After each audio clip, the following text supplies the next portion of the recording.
In 1813, the British Parliament passed a law whose consequences India still lives with. The Charter Act of 1813 mandated that 1 lakh rupees every year be spent on education in India. The act did something remarkable and dangerous.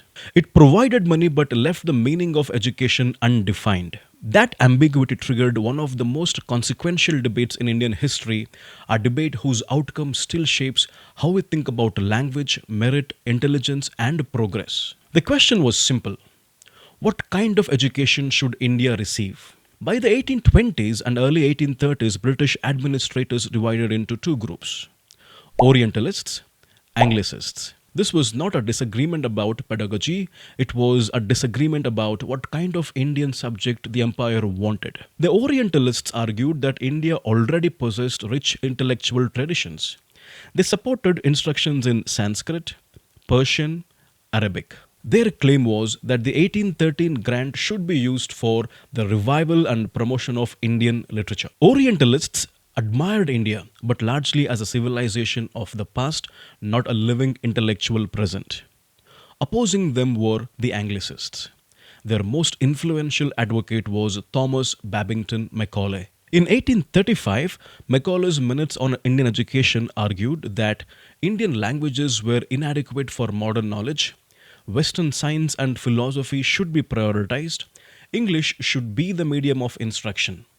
His objectives were explicit: to create a class of persons Indian in blood, color, but English in taste, opinions, morals, and intellect. Education here was not a cultural exchange. It was an administrative engineering.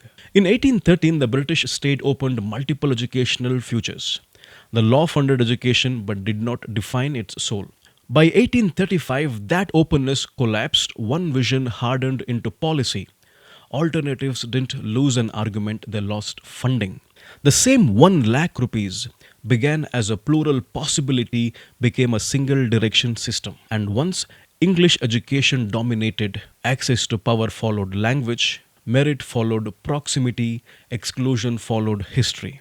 What is undeniable is this: English education restructured how Indians came to see themselves. It reshaped ideas of intelligence, markers of respectability, visions of progress.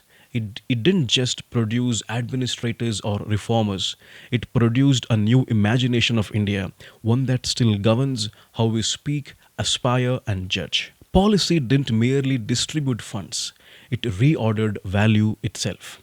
And that is why we must be careful with the policies we support today. Because once ambiguity hardens into structure, nations grow inside it, often without noticing.